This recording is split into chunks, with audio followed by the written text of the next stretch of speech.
الشكر علينا ما دعا لله داع.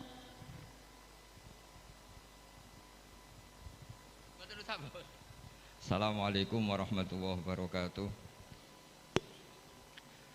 Bismillahirrahmanirrahim. Allahumma sholli wa sallim wa barik ala sayyidina Muhammadin wa ala alihi wa sahbihi asma'in. Nambah ba'du. Mohon boten usah kursi santai mawon. Engkang sangat kula hormati Mbah Kawula Bu Nyai Hajah Jamilah Hamid Bedowi, wonten ketua napa niki PJ. Kula niki lalinan mriki wonten sing eling-eling. Apa? Tenan to.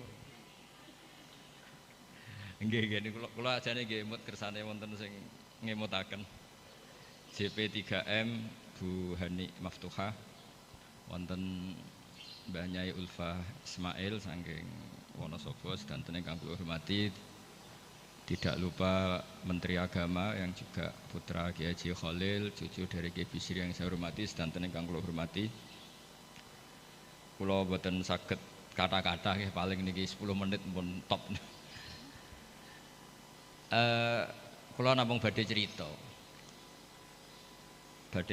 sekedhik peran perempuan yang paling luar biasa dan dicatat sejarah dan tidak akan dilupakan niku pengetahuan Khadijah Kubro, pengetahuan Sayyidah Khadijah tentang Dalailun Nubuwah, tentang bukti-bukti kenabian. Dados dalam banyak literatur perempuan niku dibahas beberapa kali di Quran. Sing paling masyhur tentu Maryam. Wonten Imro'atu Fir'aun. Nak sing diceritakno beling padahal bojone saleh niku nggih Imro'atu Nuh dan Imro'atu Lut. Tapi niku mboten usah diceritakno, mergo niku sing perempuan gagal niku. Dados tapi kalau badhe cerita sekedhik, Sayyidah Khadijah niku garwani Rasulullah sallallahu alaihi wasallam. Beliau itu sudah baca buku banyak. Di antara yang dibaca niku referensi sing di dokumen pamannya, namanya Warokoh bin Naufal. Niku semua alamat kenabian itu ada. Niku di antarane calon nabi. Calon nabi itu pasti akan diperlakukan khusus oleh alam. Niku tudzilluhul ghamamah tuti'us sahaib. Sehingga beliau nyuruh pembantunya namanya Maisarah. Maisarah itu nama lelaki. Kalau di Arab Maisarah itu nama apa? Lelaki. Itu dikan ngawal Nabi perjalanan teng Syam. Terus semua kriteria kenabian itu ada pada diri Rasulullah Shallallahu Alaihi Wasallam. Singkat cerita akhirnya beliau yakin, terus ngelamar. Terus riyen niku sing nglamar niku Khadijah. Mulane Mbah Mun sering guyon niku alamate ulama iku warasatul anbiya niku kudune disenengi wong wedok aja seneng. Dadi disenengi iku gagak. Riyen Nabi Yusuf disenengi Zulaikha, Kanjeng Nabi disenengi Khadijah. Nak seneng sering kecewa. Singkat cerita setelah 15 tahun menikah, karena Nabi umur 25, Sayyidah Khadijah umur 40.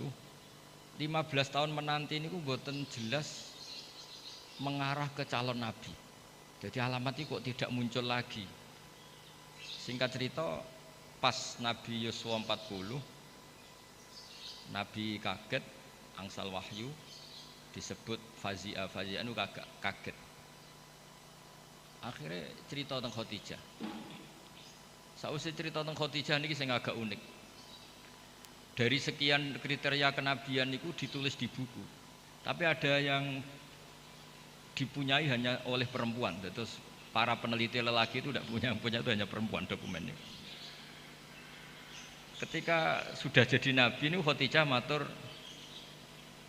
ya Rasulullah atau ya Zauji, itu masih panggil ya Zauji.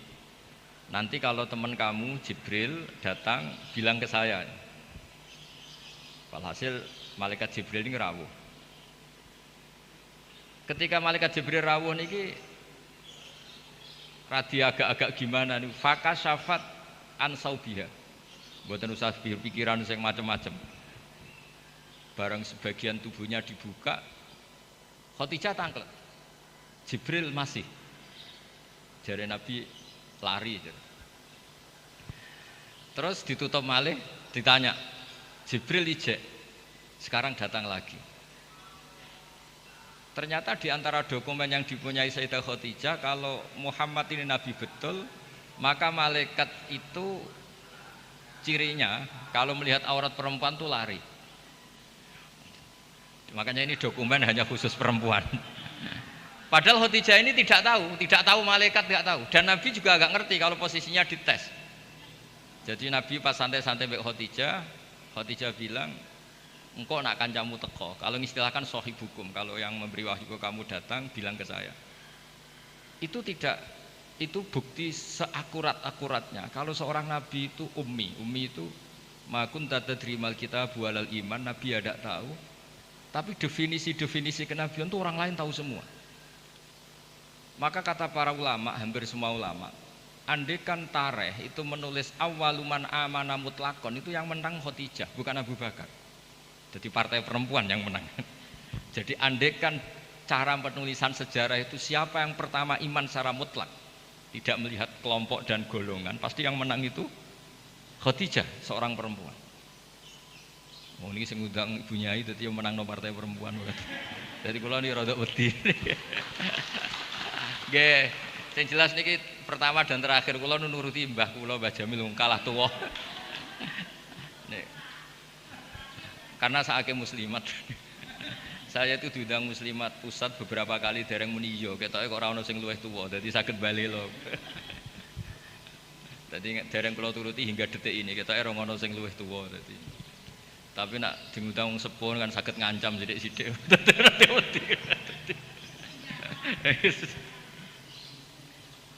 Kula sederenge diundang teng mriki niki diundang muslimat beberapa kali, tapi kula dereng muni yo ketoke kok kathah sing nom dadi. Nggih mbah mun dereng sepuh, Mbah Jamil buyut mek kula mboten mbah, cuma kok bahasa buyut mboten pati lazim dadi wong niku dulure buyut kula mboten mbah malih pun buyut. Kula tak cerita. Jadi awaluman amana mutlakon itu harusnya Khadijah. Karena pertama yang diceritani kalau seorang nabi adalah Muhammad, bahkan sebelum nikah. Niku piyambake nikahi Kanjeng Nabi nggih berdasar itu calon nabi, karena beliau lama sekali belajar mbek Waraqah bin Naufal. Nah ini yang bunyai-bunyai juga harus tetap membaca. Karena ini temanya tafaqquh fiddin. Jadi membaca itu penting sekali. Sampai pengetahuan Khadijah itu pengetahuannya itu melampaui batas umurnya. Beliau menikahi Kanjeng Nabi berdasar referensi itu. Ketika yakin kalau Nabi adalah seorang Nabi, punya cara sendiri. Sehingga terus kata ulama, ketoke kok ora sopan wong wedok kok nomor 1, terus di Tarikh itu diistilahkan awaluman amana minar rijal Abu Bakar, wa minan nisa Khadijah, wa minas sibyan Ali, wa minal mawali Zaid bin Harisah. Niku empun bahasa yang dipoles dengan kesopanan, karena ketoke wong wedok kok nomor 1 kurang etis, terus partai minar rijal Abu Bakar, minan nisa Khadijah, minas sibyan itu Ali, minal mawali itu Zaid bin Harisah. Tapi andaikan sejarah itu ditulis tanpa melihat golongan, tidak pakai kelompok lelaki, kelompok perempuan, kelompok anak-anak, pasti yang menang itu Khadijah. Jadi ini keunggulan perempuan. Tapi ada sisi lain yang mungkin ibu-ibu gak siap. Tafaqquh fiddin itu, Nabi itu istrinya banyak. Makanya benar Gus Yasin tadi, kalau tanya tugasnya Bunyai apa, yang proteksi suaminya kayak gitu. Saya pernah baca di kitab Fathul Bari, kenapa Nabi itu istrinya banyak. Itu diantaranya itu karena perempuan tuh orang paling nekat menceritakan jeleknya suami. Jadi kalau Nabi itu istrinya banyak, kalau beliau tidak soleh betul pasti konangan, karena perempuan pasti gak canggung-canggung menceritakan jeleknya suami. Nah ternyata dari sekian yang pernah dinikahi Nabi, semuanya solihah, semuanya kenangannya baik. Jadi ra ono sing cerita Nabi nak bengi turu ngorok niku mboten nanti.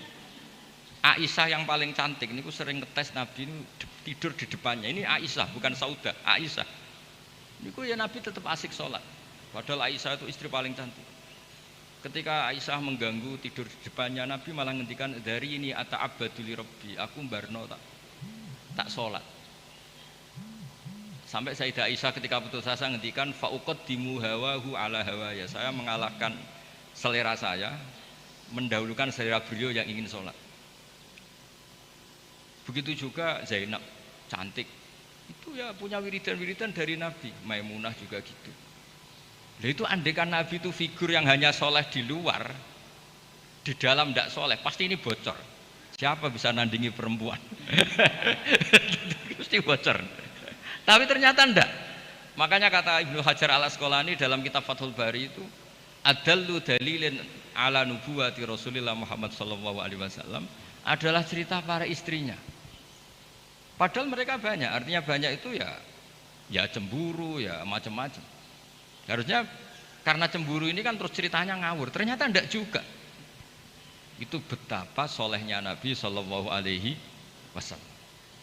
Sampai dungo-dungo sing kados mara kuburan niku ya barokah cemburu. Terus Nabi wae teng Sayyidah Aisyah terus keluar. Pikiran Aisyah pasti ke istri yang lain, ditututi. Terus jenengan gada mata-mata ya ono sanate. Dadi ditututi. Ditututi ternyata mboten pirsa Nabi kalau ditututi. Ternyata kalau malam niku nilii teng baki. Nilii teng baki assalamualaikum daraqaumil mukminin wa inna insyaallah bikum lahiqun. Niku riwayat Sayyidah Aisyah berdasar cemburu gara-gara buntuti ini akhirnya riwayat. Oh ternyata bojoku nak dalu iku penggaweane mara kuburan. Terus begitu juga cerita-cerita yang lain. Belum masalah hukum. Dulu hukum itu tidak diketahui kalau tidak barokahnya perempuan-perempuan itu. Ada sahabat tuh agak usil. Gimana hukumnya mencium istri ketika Ramadan? Batal enggak ya? Sing ditakoki adalah jenis-jenis yang kayak Nabi itu ya ketoknya serah nopo wis cara ngempet itu kuat lah. Tanya Maimunah, apalagi Saudah. Kata Maimunah, kalau ke saya kayaknya enggak. Yang potensi ya itu tanya ke Aisyah. Karena Aisyah ini paling cantik, paling muda. Akhirnya tanya. Dan dijawab oleh Aisyah, qabbalani Rasulullah wa wasa'im. Nabi itu kalau puasa ya kadang mencium saya, Nabi tetap puasa. Akhirnya jadi fikih qublatuz zauji li zaujah itu tidak batal. Menciumnya suami ke istri itu asal mencium saja itu tidak batal. Jadi dokumentasi hukum fikhiyah itu semuanya itu terutama yang masail perempuan itu barokahnya perempuan-perempuan istrinya Nabi. Tadi benar yang dikatakan Gus Yasin, dokumentasi itu hanya ada di istri-istri Nabi. Makanya kata Ibnu Hajar al Asqalani, andai kan tidak ada istrinya Nabi, maka dalailun nubuwah, kesolehan orang di rumah itu kan ukuran. Misalnya di luar kiai-kiai kadang ngetokno waroi zuhud, barang ning omah muangan tuwaduk. Jebule gayane mangan sithik iku mau jaim jaga imet tok. Ning jaba kadang-kadang maca ala kiai, serwapi jubahan serbanan, terus ning omah wis karo ngantok ngalor idul. Nabi itu ndak, meskipun di rumah itu ya priayi. Karena Nabi itu istighya'nya minallah, jadi merasa enggak nyaman itu dengan Allah. Jadi beliau itu tetap sopan ketika di rumah. Di luar ya sholat, di rumah ya sholat, di luar ya ingat Allah, di dalam rumah ingat. Itu Nabi kalau mau sholat, itu senangnya bukan main. Itu yang cerita ya istrinya. Jadi Nabi itu kalau banyak masalah, itu keluar masuk, nggak tenang. Corong Jawa nggak jenek. Itu ketika ada adzan Nabi alhamdulillah, arifna ya Bilal. Alhamdulillah waktu sholat sudah masuk, arifna ya Bilal. Ayo cepat Bilal datang ke sini, saya ingin istirahat. Itu istrinya tahu bahwa Nabi itu hiburannya tidak dengan istri-istrinya, tapi dengan sholat. Oh istrinya sampean tetap nggak tahu kalau suaminya gitu, pasti tidak tahu karena tidak ada buktinya. Itu Nabi itu kalau belum sholat tuh keluar masuk. Tapi ketika waktu sholat terus arifna ya Bilal, ayo aku kasih istirahat Bilal. Tuh kalau mau sholat tuh senangnya bukan main. Makanya ngedikan waktu rotu aini fisol. Dan itu kesaksian seorang perempuan. Itu nggak mungkin nggak bener itu karena tadi sekali nggak bener. Digeger, corong Jawa dikeranyam kira-kira gitu. Jadi ini cerita-cerita unik yang mungkin harus dikaji ya, karena ini disebut tafaqquh fiddin. Tapi perempuan juga ketika nyuwun sewu sudah tidak benar itu ya berat. Makanya ini yang kita harus hati-hati. Allah memberi contoh kepada orang-orang kafir, imra'ata Nuhi wa imra'ata Lut kanata tahta abdaini min ibadina sholihaini, tapi fakhonata huma falam yukhniya anhuma min aqwa syai'a wa qilat khulan narum ad-dakhilin. Itu contoh yang perempuan gagal. Tapi perempuan yang sukses padahal suaminya itu enggak benar. Ada juga contohnya wa mur'ata Fir'aun. Sehingga di Indonesia alhamdulillah barokahnya Rasulullah SAW. Contoh yang pertama itu hampir jarang terjadi. Yang suaminya soleh, perempuannya tidak solihah itu jarang. Tapi kalau yang lelakinya tidak soleh, perempuannya tetap solihah itu banyak. Jadi alhamdulillah itu barokahnya Rasulullah SAW. Jadi kebalik kalau di Indonesia malah suaminya nggak bener, istrinya itu bener, solihah itu. Itu nggak benernya suami jenengan tuh cek sepele ini Fir'aun. Jadi di Quran tuh cerita ada orang solihah tuh istrinya Fir'aun, nggak tanggung-tanggung, tapi termasuk legenda. Jadi intinya Quran tuh sangat ngapresiasi kesalehannya orang perempuan sampai ada surat Nisa, ada surat Mumtahanah yang agak ekstrim ya surat Mujadilah ini. Ada yang baca Mujadilah, ada yang baca Mujadalah. Kalau Mujadilah berarti pakai isim fa'il, kalau Mujadalah pakai master. Nabi itu belum pernah dikalahkan sahabat. Tapi kalau sahabat perempuan itu komplain. Nabi kan ditanya, ya Rasulullah, saya ini didihar suami saya. Ya kalau sudah didihar ya kamu haram, nggak boleh kumpul dia. Yang benar ya Rasulullah, ini hukum Allah apa hukum jenengan? Bantah terus. Sampai Sayyidah Aisyah nggak terima. Kamu harus berhenti bantah Rasulullah. Ini Rasulullah jangan kamu bantah. Selagi hukum itu belum dicabut, jenengan tak laporna Allah. Kacau tenan. Ini Kanjeng Nabi yang dilawan. Akhirnya ya Allah nuruti. Makanya akhirnya dihar itu tidak sama dengan tolak. Mereka qad sami Allah qaulal lati tujadiluka fi zawjiha wa tashtaki ila Allah. Terus dalam sejarah niku dereng ngenten hukum dirombak kecuali mergo dimone perempuan. Terus wae cara Pak Hasyim Muzadiri niku ora ana kiai goblok kecuali mergo disentak bojone. Terus mergo saking tope niku dikomplain. Kanjeng Nabi niki Rasulullah dikomplain. Tapi komplainnya saya ini sakit oleh jazano jenengan. Terus pas dikomplain itu Nabi gak pati nurut. Terus perempuan ini pulang, namanya Khawlah binti Sa'labah. Pulang sujud, ya Allah ini ketentuan Rasulullah berdasar hukum adat. Beliau juga gak ngakui kalau itu dari hukum Allah. Memang Nabi itu ada beberapa hukum yang Nabi sendiri kalau ditanya, ada hukum fikih yang memang minallah ini gak bisa diotak-atik. Ada hukum yang dijalankan Nabi karena yang berjalan baru demikian. Ini mah agak jelimet di usul fikih. Yang enggak menekuni fitnah memang seperti itu. Jadi misalnya ada hukum-hukum yang kata dalam Islam itu kebaikan jahiliyah akan diteruskan dalam Islam dan keburukan jahiliyah akan dihentikan. Jadi kalau hukum jahiliyah itu bagus ya diteruskan. Makanya nikahul jahiliyah itu tidak ada yang dibatalkan oleh apa? Islam. Misalnya dua pasangan. Itu semua nikah kan zaman apa? Jahiliyah. Karena nikah itu Gus, ya Islam tidak perlu mentajdid lagi, memperbarui lagi. Nah, dihar itu zaman jahiliyah dianggap pantangan. Karena itu dianggap bagus, ya Islam menetapkan dihar itu mirip tolak gitu. Tapi yang ini dikomplain sama Khawlah. Komplainnya enggak tanggung-tanggung, dia ke kamar sholat sebanyak-banyaknya. Protes hukum ini, ya Allah tolong dibatalkan. Ini gue gara-gara kayak perhitungan ini gue kayak bujone ini gue ganteng sugih. Nah, jadi soal hasil kakean perhitungan. Tapi gak tanggung-tanggung, maturi langsung mbek pengiran watas taki ilap. Terus wallahu yasma'u tahawurakuma. Jadi Nabi itu debat. Nabi mboten nate ditamu lanang debat. Wedok nate. Jadi nek ana kiai kalah mbek bojo meneh nek kiai Kanjeng Nabi pun dilawan. Makanya itu masyhur cerita itu di surat Mujadilah atau Mujadalah.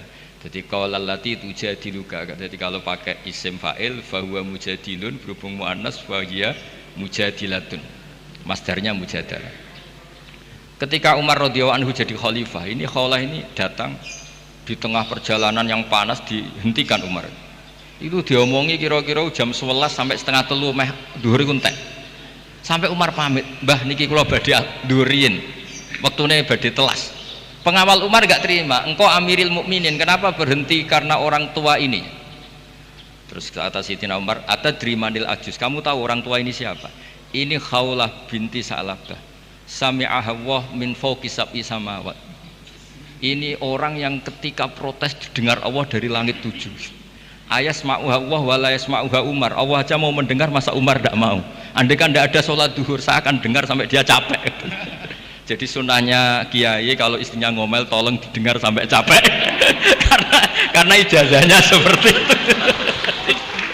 Tapi syarat perempuannya harus berkualitas kayak Khawlah binti Sa'labah. Jadi kalau protes itu pertama sujud dulu di kamar sampai Allah mendengar. Terus ini cerita-cerita perempuan. Jadi keliru lah kalau Islam kadang dituduh sebagai agama yang meminggirkan perempuan, itu keliru sekali. Karena di Quran saja ada surat Nisa, nggak ada surat Rijal. Ada surat Mumtahanah, ada yang baca Mumtahinah juga. Ada syarat Mujadilah atau Mujadalah. Ini surat-surat jelas bintangnya ini perempuan. Ya, tapi kadang-kadang mau coba wamratuhu hammalatal hatab fi jidilah, itu yang ini yang orang-orang gagal ini. yang itu itu yang apes, itu yang cerita-cerita itu. Nah, kalau matur nuwun sangat, memang yang terakhir kalau pesan tadi, ibu itu madrasah pertama. Sehingga saya sendiri bisa gini, dia barokahnya ibu. Semua orang lah punya di daerah kami, apalagi di daerah punya-ibunya ini ada Mbak Jamil, ada semuanya lah. Ada Neng Ulfa, kenangan kita ngaji ya sama ibu, pasti mulai kecil tuh sama ibu. Anak saya bisa baca Quran tuh ya karena istri saya, karena suang lanang bener Gus Yasin tadi Fasul Masail jelimet-jelimet, anak irungi salib batak radi ulang. Jadi Fasul Masail gimana hukumnya sholat di Amerika, puasa di Amerika yang siangnya kadang 19 jam, gimana hukumnya sholat di bulan, terus kiblatnya gimana, apa mengkurep apa gimana. Wah, anak era sama Quran di Barno, anak ibunya kan ngomel. Bar maghrib didusi dicemplung terus pokoknya nang adus nang diulang ngaji akhirnya sama Quran. Jadi walhasil itu makanya Imam Syafi'i ngendikan al madrasatul ula, yang dikatakan madrasah pertama adalah seorang apa? Ibu. Makanya rata-rata anak Indonesia itu benci bapaknya, itu juga didikan ibunya pasti. Jadi makanya resikonya wong ngrasani bapaknya kok ambek anaknya. Nah, itu yang madrasah agak bener kalau ini yang bener. Tapi saya pastikan semua putra kiai yang bisa baca Quran itu tidak ada yang barokahnya bapak, mesti barokahnya ibu. Niki Mbah Jamil sering cerita kula niku, pokoke anakku iso mondok Mekah Madinah barokah tak ulang. Mergo nek abahe gampang nyepuro. Wong lanang iku mesti kula niku ngoten dilapori anak era sekolah nih santai jenenge wong lanang. Kan sepurane gede mbok dableke gede ra jelas wong lanang niku kan kemungkinane atine gede atau dableke gede. Tapi nek ibu-ibu kan wis ngomel. Dolanan diwamuk didusi sekon ngaji. Nah, bapak wong lanang ora anak dolanan sowan nang wasi, bal-balan wasi gitu. Sore surup mulai klambi dicoplok rusuh ya asik. Wong ibu-ibu kan ndak bisa. Cara cacile anut bapak iku goblok kabeh, aku yakin. Goblok kabeh. Tapi nggih ngoten, misalnya anut ibuke nggih cerewet kabeh lah niki semua tengah-tengah. Tapi yang jelas Quran itu fair ya. Jadi cerita Imro'atan Nuh wa Imro'atan Lut. Tapi juga cerita Imro'atu Fir'aun. Artinya perempuan itu punya sejarah diasuh orang soleh, nyuwun sewu gagal meskipun itu jumlahnya tidak banyak. Tapi juga punya sejarah diasuh orang nggak bener jadi perempuan yang luar biasa. Makanya kalau suwun tafaqquh fid din utamanya ya mengkaji Quran lah, karena Quran itu lengkap-lengkapnya kitab buah. Belum ada kitab suci mulai Zabur, Taurat, Injil selengkap apa? Al-Quran. Jadi kita tidak perlu berpikir kitab suci yang lain karena kita tidak tahu itu muharraf apa enggak, karena kita Islam. Soal yang pengikut yang lain gimana monggo, tapi ini cerita sampai halal gini ya diceritakan Quran. Cerita wanita yang nyun sewu gagal padahal suaminya soleh, yaitu Imro'atan Nuh sama Imro'at apa? Lut. Tapi juga cerita perempuan tangguh padahal suaminya ini enggak soleh, bahkan enggak soleh kelas atas Fir'aun. Buatan terima togel, buatan terima dadu, buatan terima narkoba, ini ngaku pangeran. Niki sinten? Ewa semono niku nggih bojo solihah. Solihah standar dunia dan akhirat, buatan solihah standar organisasi. Niki solihah legal formal dunia akhirat, Allah sing ngakuin. Ini kan luar biasa. Terus yang terakhir kalau cerita kersane untuk barokah Asma binti Abi Bakar. Niku Nabi mau hijrah, andai kan nggak ngelibatkan perempuan itu tidak bisa. Karena Nabi ini hijrah itu kan sembunyi-sembunyi. Beliau itu sebagai manusia itu butuh makanan. Kalau dikirimkan lelaki itu dicurigai. Niku Asma pura-pura corong Jawa iku angon unta, yang unta niki mpun perah lah, jenis yang susunya banyak. Karena di Arab itu unta itu otomatis juga sumber minuman bergizi. Niku pura-pura angon. Ternyata angonnya itu di kawasan yang dipakai sembunyi Kanjeng Nabi dan siapa? Abu Bakar. Dan jenenge wong wedok bener Gus Yasin tadi. Iku abah mangan ta ora, Kanjeng Nabi mangan ta ora, dadi yo nggawa bekal, digawono daharan, digawono roti macam-macam. Terakhir badhe hijrah, ketika bekal ini enggak bisa dibawa Nabi dan Abu Bakar, akhirnya dia ini kepikiran, ini bisanya dibawa unta kalau ditali, dicancang ditali, diikat. Akhirnya Asma niki beliau punya sabuk, ya sabuk dari kain, ikat pinggang dari kain terus disobek jadi dua. Yang satu dipakai apa? Mengikat daharane Nabi teng unta supaya nanti jadi bekal di jalan. Makanya Asma punya gelar Dzatin Nitaqon, kadang disebut Dzatin Nitaq, perempuan yang bersejarah dalam hijrahnya Rasulullah Shallallahu Alaihi Wasallam. Itu luar biasa. Jadi Nabi di gua sembunyi itu yang nganterin makanan tuh Asma, karena nggak dicurigai, karena dia perempuan. Soro pikiran wong Arab, wong wedok bisa apa? Itu perempuan bisa apa? Ternyata yang ngatur makanan, ngatur perjalanan hijrah termasuk bekal ini semuanya Asma binti sinten? Abi Bakar.